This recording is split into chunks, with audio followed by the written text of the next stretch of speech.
بسم اللہ الرحمن الرحیم۔ سامعین کرام، آپ سن رہے ہیں اردو کہانی ظالم شوہر، جس کے مصنف ہیں طاہر جاوید مغل، اور یہ اس سلسلے کی دوسری قسط ہے۔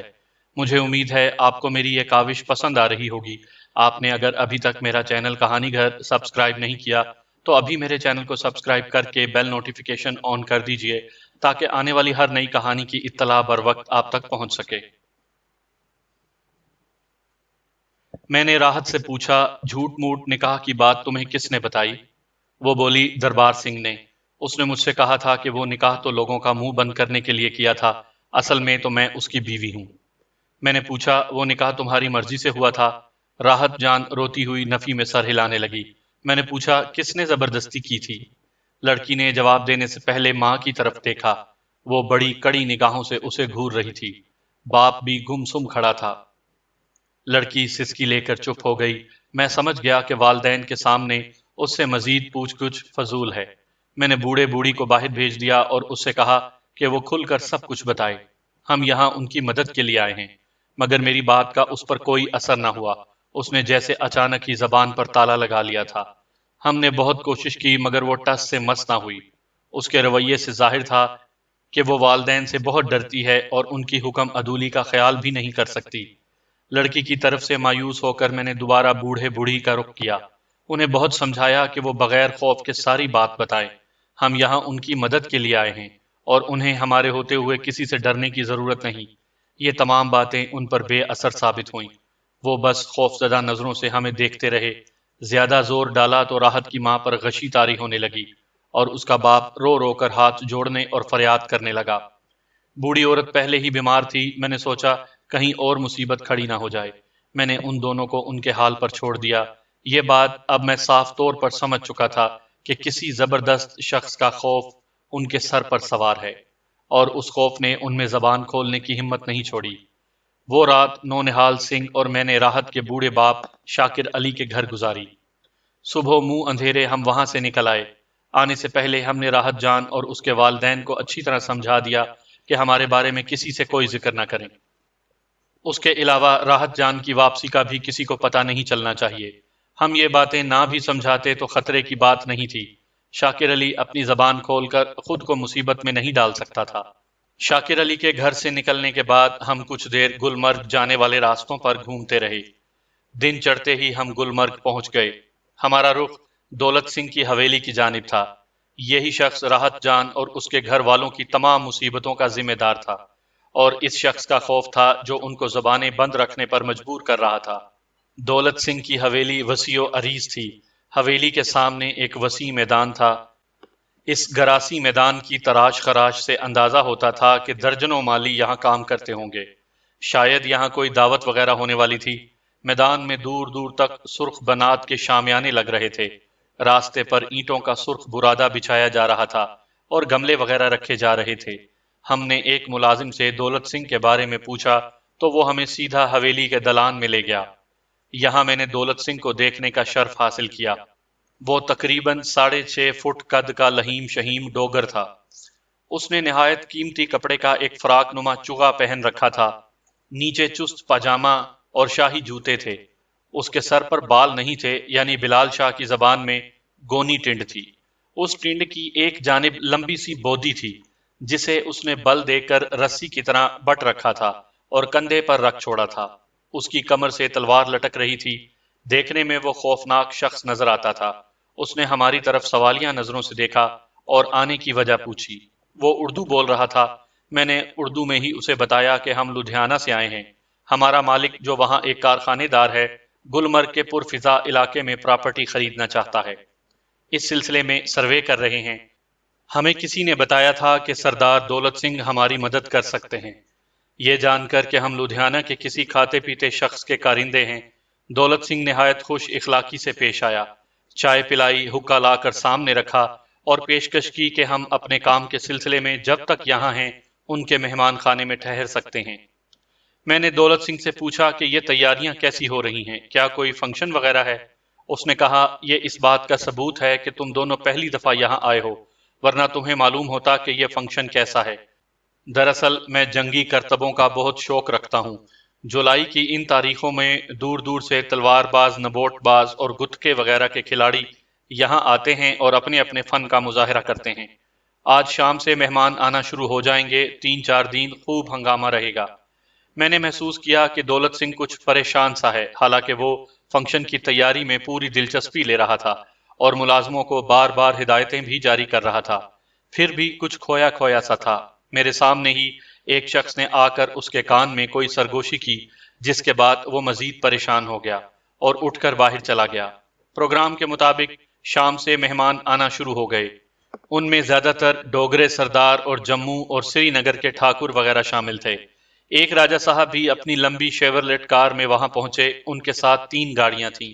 ان گاڑیوں میں راجہ صاحب کا ساز و سامان یعنی شکاری کتے، ملازم اور طوائفیں وغیرہ تھیں۔ طوائفوں کا ساز و سامان ایک علیحدہ پک اپ میں اگلے روز پہنچا۔ دوسرے دن دوپہر کو مقابلے شروع ہوئے۔ اس وقت 300 400 مہمان اور کھلاڑی پہنچ چکے تھے۔ پہلے دن ہونے والے فضول مقابلوں کے بعد میں نے اندازہ لگایا کہ یہ سب کچھ نمائشی ہے۔ تلوار باز اور گتکے باز اس طرح لڑتے تھے جیسے ڈانس کر رہے ہوں۔ اگر کوئی سخت مقابلہ ہوتا بھی تو ریفری فوراً چھڑوا دیتا تھا۔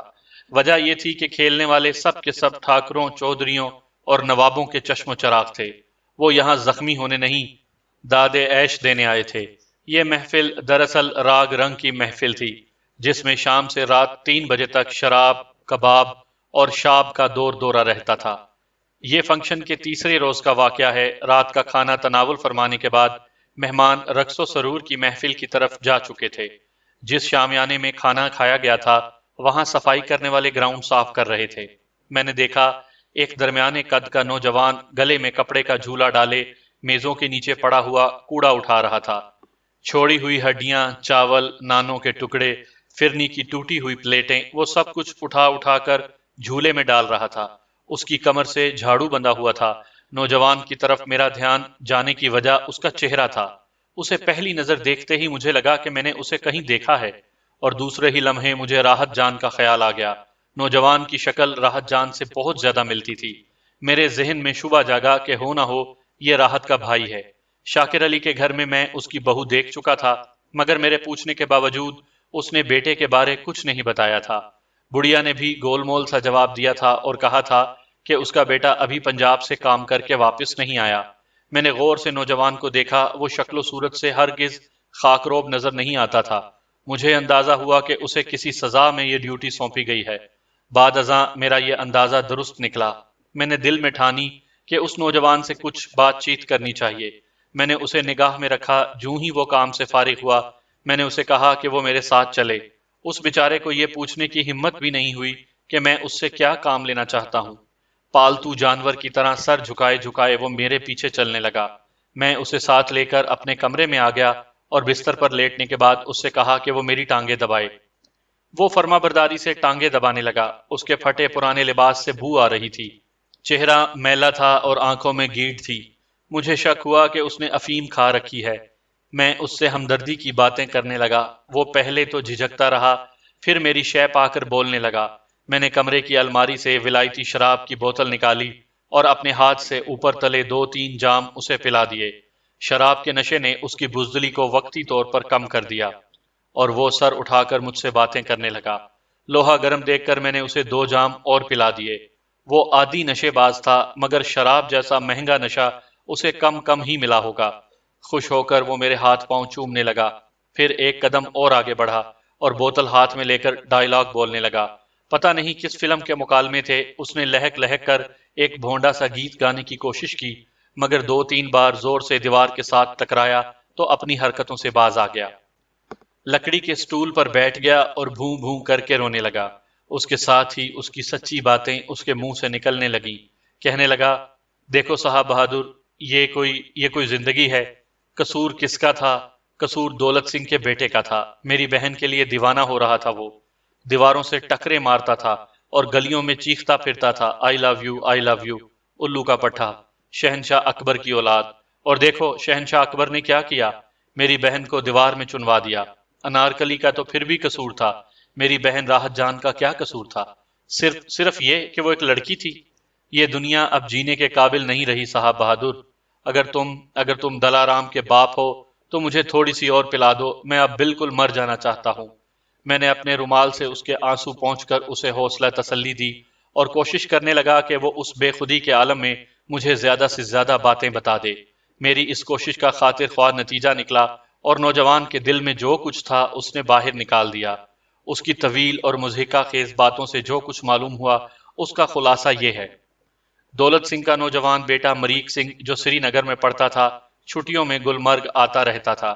یہاں اس نے شاکر علی کی خوبرو بیٹی راحت جان کو دیکھ لیا اور ہزار جان سے اس پر فدا ہو گیا۔ وہ راحت جان کے گھر کے چکر لگانے لگا اور اس کا نام لے لے کر آہیں بھرنے لگا۔ بہت جلد یہ بات علاقے میں مشہور ہو گئی کہ مریک اور راحت جان ایک دوسرے سے محبت کرتے ہیں، اور مریک اپنی محبوبہ کے لیے تعلیم، دولت، مذہب اور اپنے باپ کی گدی تک چھوڑنے کے لیے تیار ہے۔ یہ سب باتیں جب مریک کے باپو یعنی دولت سنگھ کے کانوں تک پہنچی، وہ بہت سٹ پٹایا۔ وہ تو مریک کو اپنے سے بھی بڑا سردار بنانے کے بارے میں سوچ رہا تھا، اور مریک ایک غریب نیچ مسلمان لڑکی کے چکر میں پڑ گیا تھا۔ اس نے پہلے تو مریک کو پیار محبت سے سمجھانے کی بہت کوشش کی، اور جب وہ نہیں مانا تو دولت سنگھ بھی سازشی ڈوگرا بن گیا۔ اس نے مریک کو بہلا پھسلا کر سری نگر بھیج دیا اور راتوں رات راحت جان کی شادی اپنی حویلی کے ایک مسلمان نوکر سے کر دی۔ اس سادہ لو نوجوان کا نام مقبول تھا۔ اس بیچارے کو صرف قربانی کا بکرا بنایا گیا تھا۔ اصل شادی تو دولت سنگھ کے یار دربار سنگھ کی ہوئی تھی۔ دربار سنگھ کی خوش قسمتی تھی کہ وہ ان دنوں حویلی میں دولت سنگھ کا مہمان ٹھہرا ہوا تھا۔ دولت سنگھ چاہتا تھا کہ راحت جان کو کہیں دور بھیج دے۔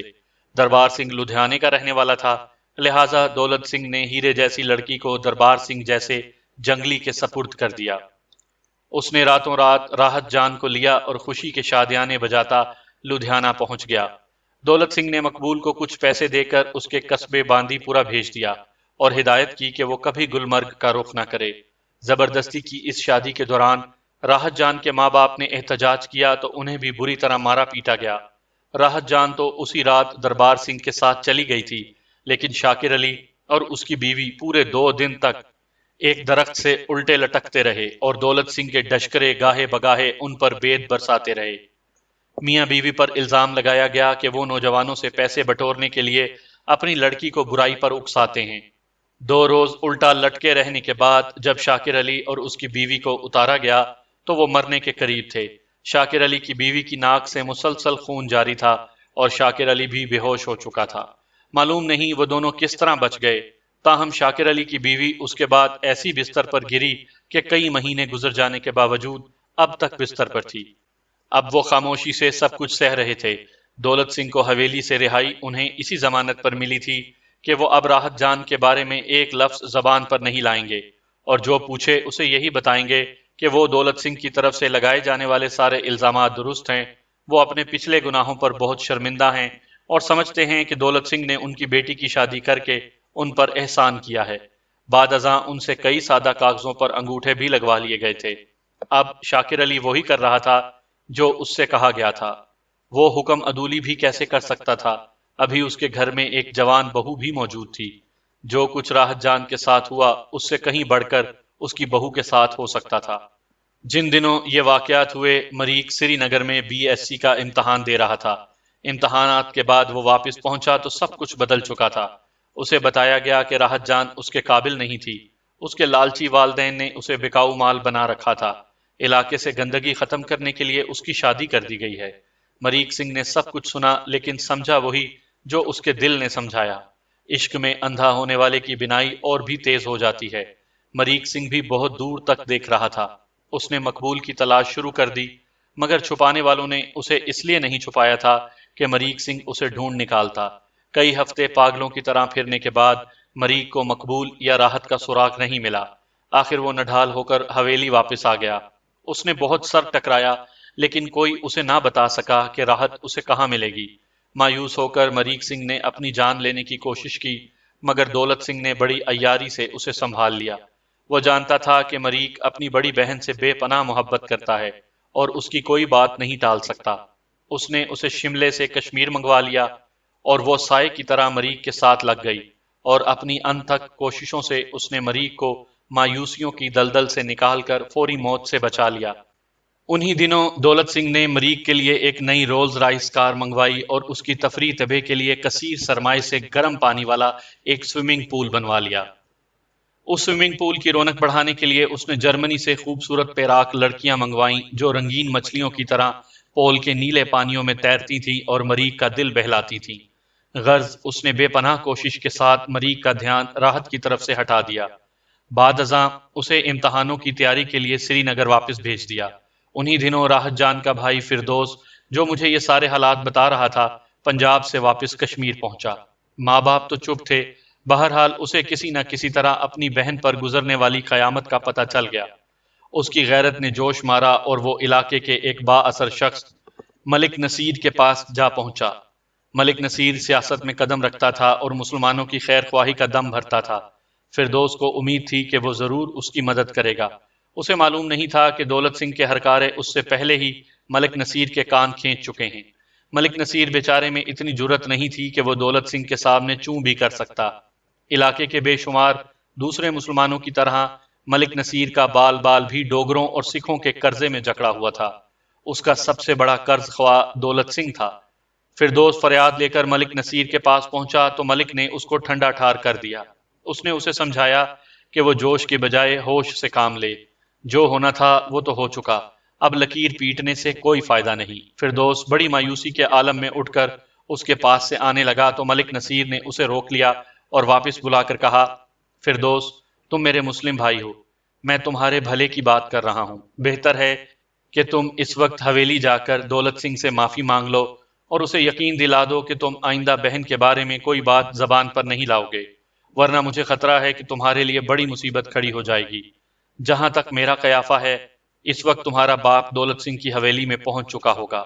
ابھی تو اسے کچھ نہیں کہا جائے گا، مگر اگلے چند گھنٹوں کی میں تمہیں ضمانت نہیں دے سکتا۔ یہ باتیں سن کر فردوس سر پر پاؤں رکھ کر گھر بھاگا۔ وہاں اسے پتا چلا کہ اس کا باپ سلام کرنے دولت سنگھ کی حویلی گیا ہوا ہے۔ وہ بدحواسی کے عالم میں حویلی پہنچا۔ دولت کے کارندوں نے اسے اندر پہنچایا۔ یہاں اس نے اپنے بارش تہجد گزار والد گرامی کو اس حالت میں دیکھا کہ وہ سکڑے سمٹے جرمن پیراک لڑکیوں کے گھیرے میں بیٹھے تھے۔ لڑکیوں نے برائے نام لباس پہن رکھا تھا اور ان کے انگ انگ سے فحاشی ٹپک رہی تھی۔ یہ منظر دیکھ کر فردوس کی آنکھوں میں آنسو آ گئے۔ اتنے میں دولت سنگھ بھی وہاں پہنچ گیا اور اسے سمجھانے لگا کہ بہتری اسی میں ہے کہ وہ اپنی زبان ہمیشہ کے لیے بند رکھے۔ دوسری صورت میں اس کے اور اس کے گھر والوں کے ساتھ اتنا کچھ ہو جائے گا کہ راحت کے دکھ انہیں یاد کرنے پر بھی یاد نہیں آئیں گے۔ اپنے والد کی لاچاری اور بے بسی دیکھ کر ان سے ہونے والا سلوک کا خیال کر کے فردوس سر تا پا لرز گیا۔ اس نے اسی وقت اپنی گردن دولت سنگھ کے آگے ڈال دی، سادے کاغذ پر انگوٹھا لگا دیا اور ہاتھ جوڑ کر اپنے نا کردہ گناہوں کی معافی مانگ لی۔ دولت سنگھ نے اس کی بزدلی پر خوب کہے لگائے اور کہا کہ تجھ جیسے بزدل مسلح سے ٹکرانے میں کوئی مزہ نہیں۔ کچھ دیر تو اکڑ دکھائی ہوتی، تھوڑا بہت تماشا ہم بھی دیکھ لیتے۔ بعد ازاں سزا کے طور پر اس نے فردوس کو حکم دیا کہ وہ 2 ماہ تک حویلی میں جھاڑو دے گا اور کوڑا کرکٹ اٹھائے گا۔ فردوس علی کی روداد نے مجھے لرزا کر رکھ دیا۔ یہ کوئی اکیلے فردوس علی کی کہانی نہیں تھی، کشمیر کے ہزاروں پسے ہوئے مظلوموں کا دردناک ماجرا تھا۔ ہر روز ان گنت دولت سنگھ راحت جان جیسی ان گنت دوشیزاؤں کو ہوس کے بستر پر رونتے تھے اور شاکر علی جیسے خمیدہ کمر بوڑھے کونے خدروں میں منہ دے دے کر روتے تھے۔ اس جنت نشان سرزمین کے باسیوں کی قسمت پر جتنا بھی ماتم کیا جاتا کم تھا۔ فردوس علی کی باتوں سے مجھے ایک اور امر کا پتہ بھی چلا، اور وہ یہ کہ دولت سنگھ کا بیٹا اپنے کالج کے ہاسٹل میں موجود نہیں۔ اسے کئی روز سے ڈھونڈا جا رہا ہے مگر کچھ پتہ نہیں چلا۔ اب میری بات سمجھ میں آئی کہ فنکشن کے رنگا رنگ ہنگاموں میں بھی دولت سنگھ اس قدر اداس اور پریشان کیوں ہے۔ یقیناً وجہ بیٹے کی گمشدگی ہی تھی۔ جوان بیٹا بتائے بغیر اپنے ٹھکانے سے غائب تھا۔ باپ کا دل خون نہ ہوتا تو کیا ہوتا؟ میرے پوچھنے پر فردوس نے بتایا کہ دولت سنگھ نے مریخ کو ڈھونڈنے کے لیے دور دور آدمی دوڑائے ہوئے ہیں۔ اس کا خیال ہے کہ وہ ناراض ہو کر کلکتے یا ڈھاکے کی طرف چلا گیا ہے۔ اس تمام گفتگو کے دوران رات کے 2 بج گئے۔ فردوس کا نشہ بھی اب ہرن ہو رہا تھا۔ جوں جوں نشہ اتر رہا تھا اس کی بزدلی واپس آ رہی تھی۔ کچھ ہی دیر بعد وہ تھر تھر کانپنے لگا اور بار بار بلا وجہ مجھ سے معافیاں مانگنے لگا۔ اسے ڈر تھا کہ میں یہ سب کچھ جا کر دولت سنگھ کو بتا دوں گا اور وہ اسے اور اس کے گھر والوں کو کولو میں پلوا دے گا۔ میں بھی جان بوجھ کر اس سے معافیاں منگواتا رہا اور اس کی ذلالت کا تماشا دیکھتا رہا۔ وجہ اس کے سوا اور کچھ نہیں تھی کہ میں اسے شراب سے نفرت دلانا چاہتا تھا۔ نشے میں اس نے مجھے سب کچھ بتا دیا تھا اور اب خوف سے نڈھال ہو رہا تھا۔ میں نے نشے کے خلاف ایک چھوٹا سا لیکچر دینے کے بعد اس سے وعدہ لیا کہ وہ ہر طرح کا نشہ چھوڑ دے گا۔ اس کے جانے کے بعد میں نے خود بھی خدا سے معافی مانگی اور اپنے آپ سے وعدہ کیا کہ آئندہ کسی مجرم سے کچھ اگلوانے کے لیے نشے کا سہارا نہیں لوں گا۔ مجھے خوشی ہے کہ میں بعد کی تمام سروس میں ریٹائر ہونے تک اپنے وعدے پر ثابت قدم رہا۔ رات کے 9 بجے تھے۔ سرخ بنات کا وسیع و عریض شامیانہ بقائے نور بنا ہوا تھا۔ ممبئی کی تیز ترار رقاصہ گھنگرو باندھے اسٹیج پر ناچ رہی تھی۔ سینکڑوں مخمور آنکھیں اس کے جسم سے چپکی ہوئی تھیں۔ ناگاہ ایک طرف سے شور بلند ہوا۔ میں نے دیکھا مہمانوں میں سے چند اوباش نوجوان ایک لڑکی کو گھیرے ہوئے تھے اور چٹکیاں بجا بجا کر اسے ناچنے کا کہہ رہے تھے۔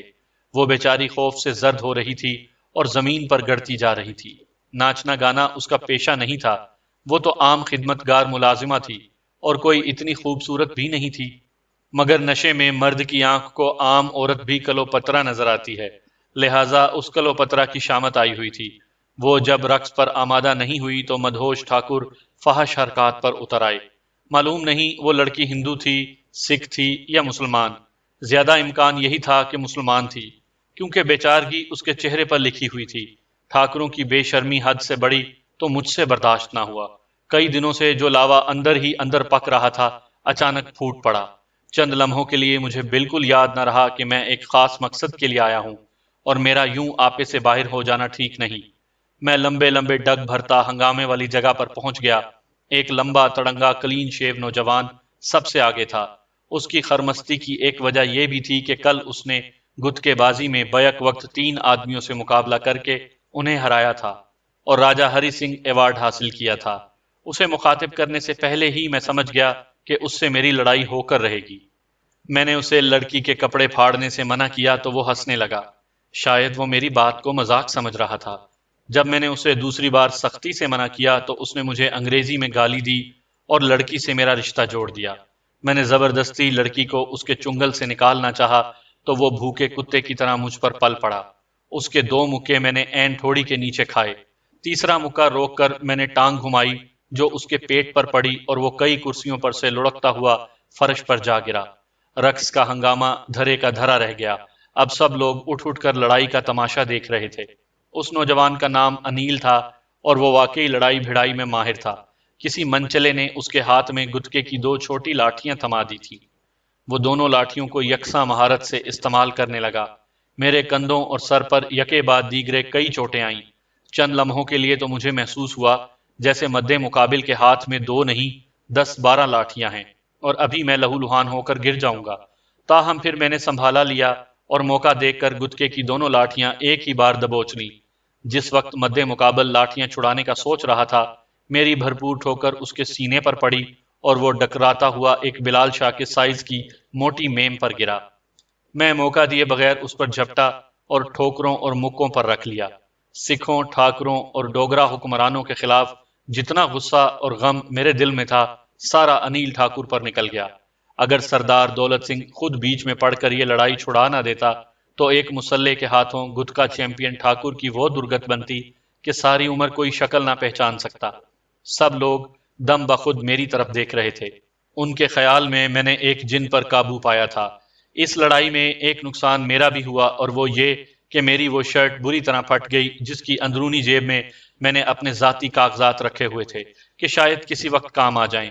ان میں میرا شناختی کارڈ بھی تھا۔ یہ کاغذات میزوں کے نیچے گر گئے جہاں سے ایک گجراتی عورت نے انہیں اٹھا لیا اور سردار دولت سنگھ کے ہاتھ میں دے دیے۔ دولت سنگھ کے علاوہ کچھ دوسرے مہمانوں نے بھی یہ کاغذات دیکھ لیے۔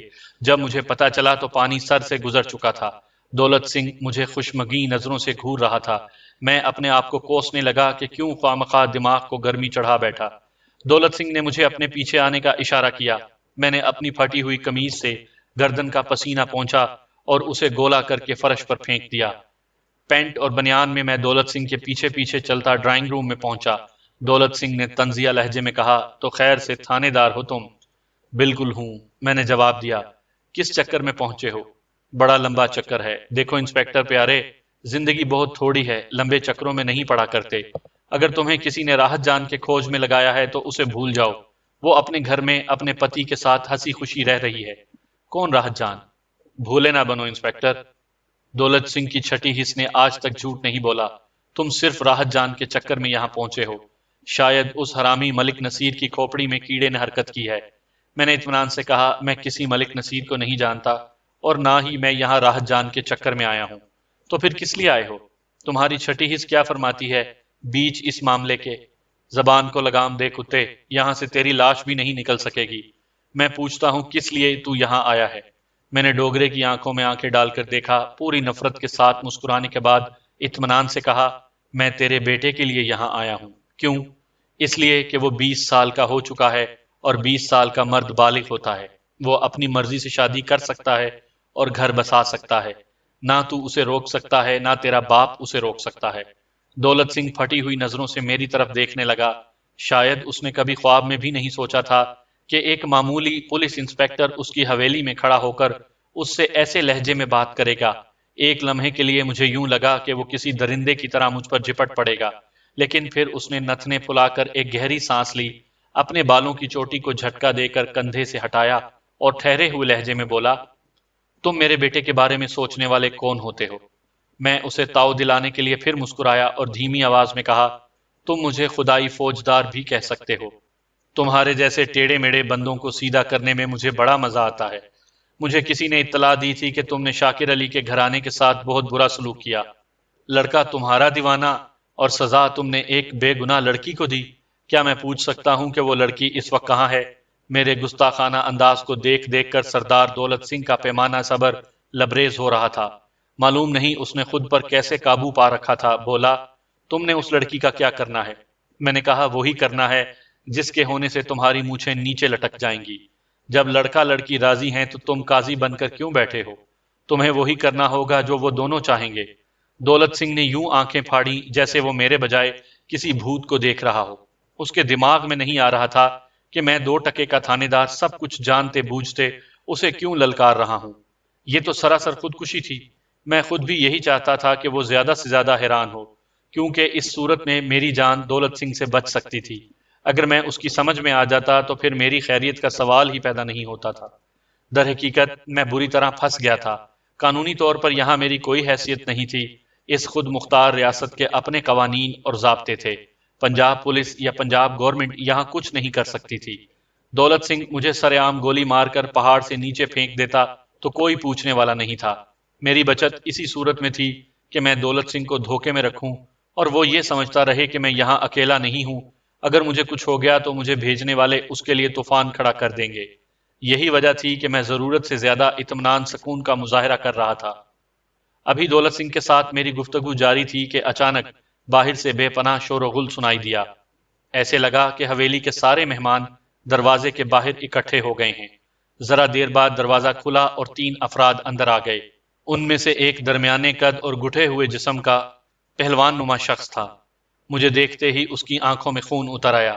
اس کے تیور نہایت خطرناک تھے۔ وہ میواتی زبان میں دولت سنگھ سے تیز تیز باتیں کرنے لگا۔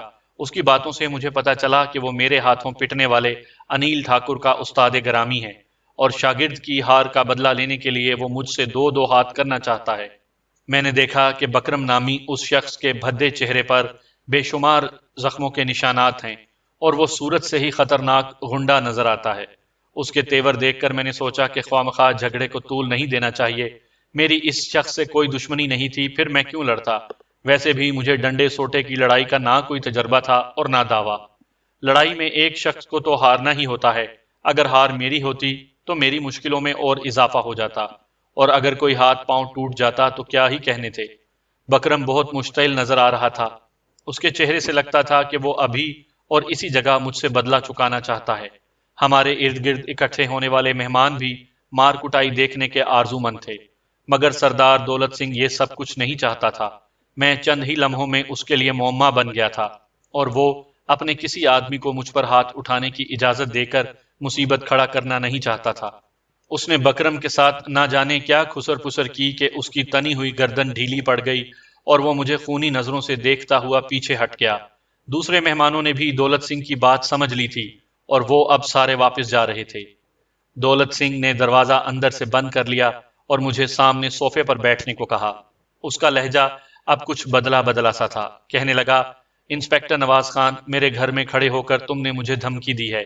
ایسی انہونی یہاں کبھی نہیں ہوئی، نہ ہوگی۔ اگر اس وقت تم میرے مہمان نہ ہوتے تو پتہ نہیں میں کیا کر گزرتا۔ میں نے بدستور لاپرواہی سے کہا، میں بھی تمہیں میزبان سمجھ رہا ہوں، ورنہ میری طرف سے بھی بہت کچھ ہو سکتا تھا۔ بے عزتی برداشت کرنے کی کوشش میں ڈوگرے سردار کا چہرہ آگ کی طرح سرخ ہو رہا تھا۔ اس نے خادم کو بلوا کر ٹھنڈا پانی منگوایا اور ایک سانس میں 1.5 فٹ کا گلاس خالی کر گیا۔ سونے کے پیندے والا منکش حقہ اس کے سامنے رکھا جا چکا تھا۔ حقہ پیتے ہوئے اس نے کہا، تو تم مانتے ہو کہ راحت جان کے چکر میں ہی یہاں پہنچے ہو؟